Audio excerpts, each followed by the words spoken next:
Hello everyone, welcome to Biblical Prepping. I am Judith Garden and this is the prepper portion. I know it's been a long time since I've recorded anything. The last 6 weeks or so have been pretty busy.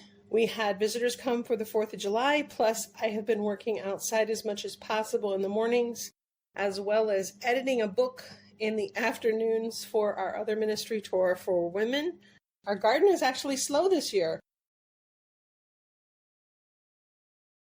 Blew the transmission on my tiller today, so until I can get the parts in, I'm going to try and spend my mornings actually recording videos and catching up on different things. One of those will actually be a review of the tiller, which I will publish, and then when the transmission and the new tines come in, I will be doing a video to show you how to change that out. Never done this one before. It's going to be fun.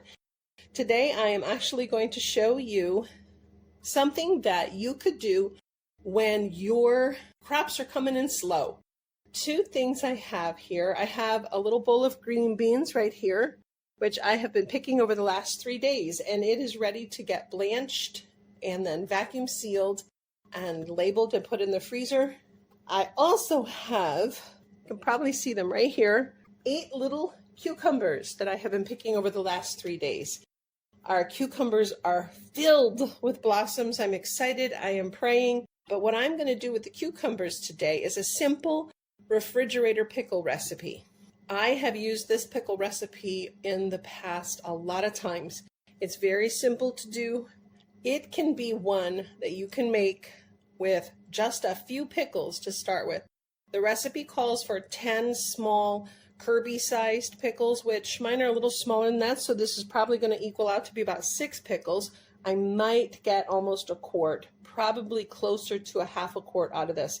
I am going to use a quart jar, and then as I get more pickles, I might add more cucumbers and more of the brine to that jar until it is full, and I will allow them to sit for up to a week, and then they can be enjoyed easily as pie. So how do we make this? Simple. First, we start by cooking the brine. Now, the brine is not a salt brine alone. It does have a little bit of sugar in it. I have lowered the amount of sugar. The recipe calls for a cup. I'm going to just use a half a cup. That's what I did last year, and they turned out really good. Great, pardon me. So, our first ingredient is, I don't know if you can see that. I have to tilt it. So, it was 12 ounces or 1.5 cups of filtered water. Pour that in our pot. Now I'm adding 1/2 cup of sugar, 1/4 cup of kosher sea salt. I am using a Mediterranean in this. I did last year, I used pink Himalayan sea salt, and it gave the brine a really weird color. It kind of made you a little bit cautious eating the pickles. They tasted great, but I decided this year we're going to go with the kosher Mediterranean sea salt. The next ingredient is white vinegar. This vinegar is 5% acidity. Please check your labels before you buy your white vinegar this year. I've seen some people that are posting a meme that's going around, but I've also been in contact with a few people on Facebook, my own friends, who have said they've also accidentally picked up a bottle of distilled white vinegar that is 4% and 3%, not 5%. You want a minimum of 5%. That is what will help you maintain the pickles for a period of time in your refrigerator. So we are going to add 12 ounces of that as well. Now we're going to take this and bring it to a boil on the stove. Be right back. While the brine is heating up on the stove and comes to a boil, we're going to need to bring it to a boil, allowing the sugar and salt to completely dissolve, and then we need to cool it completely because we do not want it to cook these lovely cucumbers. This is the recipe that I use. Of course, I will have this recipe on biblicalprepping.com. I will also include the link to this recipe below. Oh, how do you say below when you're only using your hands like this, right? Below in the description, there will be a link so that you can go, and a PDF will be available so that you could print it out if you would like to. This is such a simple recipe. We are now going to need 1 large onion, 6 cloves of garlic, my little tiny bunch of fresh dill here,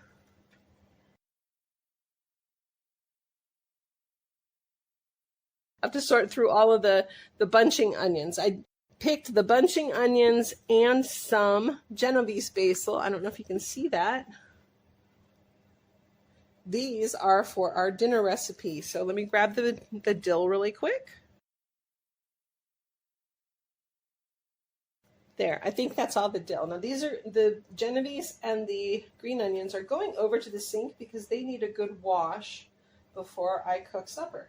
That looks like it is about equal to 1 bunch for me to use, and that's what the recipe calls for. Let me move the beans as well. In addition to the cucumbers, I was thinking maybe I should take some of the little peppers I have in the refrigerator, slice those up so that we'll have peppers, onions, and cucumbers in the same jars. The cucumbers are already washed, the dill needs to be rinsed, and I'm going to slice and cut everything up. I'll be right back. Okay, as you can see very clearly, I have rinsed the dill and it's ready to go. I'm going to take half of this dill and place it in this wide mouth jar. This is the jar I'm going to use first. The second jar is actually going to be, if I have any brine left over after putting these pickles in the jar with some peppers and onions, then the rest of the dill will go in this small mouth jar with the leftover brine, and it will be waiting for more cucumbers as they come around. I've found at least 6 more little baby pickles on the vine, and so we just need to wait until they grow big enough. I'd like them at least this size, which is a couple here that are smaller, but the biggest I want them is this size. So let's cut those up really quick and get them ready to go. I am going to use my Pampered Chef large whisk, sauce whisk, to go stir the brine, make sure everything is dissolved in the brine, and check on that. Also, another great idea to put in with pickles is if you like a little bite, you could add banana peppers, sliced up hot banana peppers, or hot jalapenos as well. And slice those up and toss those in with your cucumbers. Our brine is all set. Everything is dissolved and it needs to be chilling like a villain.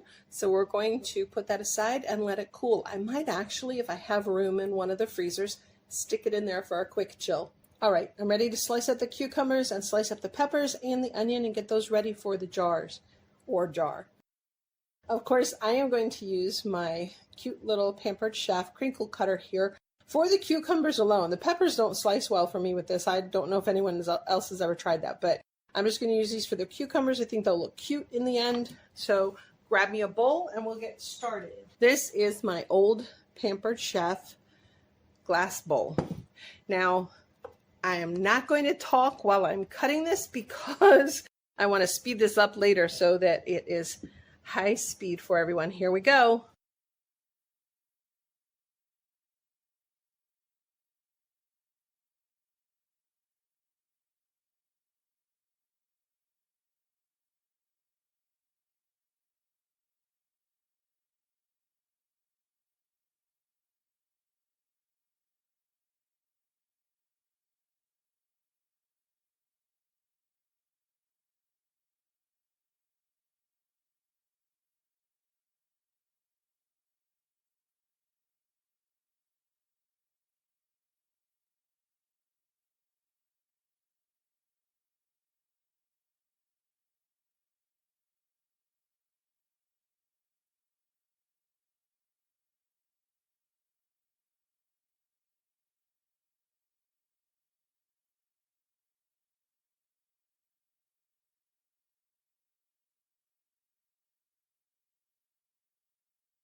Now, doesn't that look lovely? Look at all that color, orange and red, the white from the onion, and the green and white from the cucumbers. Now, these are going to need to be mixed up so that we end up with a good blend of everything. And I am pretty sure I'm at least going to get 2 quarts out of this. I might have to make another batch of the brine just in case. So there we go. Look at that beautiful, beautiful, beautiful batch of pickles, peppers, and onions. So we're going to check on our brine, see whether it's cold enough. Be right back. One quick note about our homegrown dill. I actually have soaked it for a few minutes before bringing it over to the counter.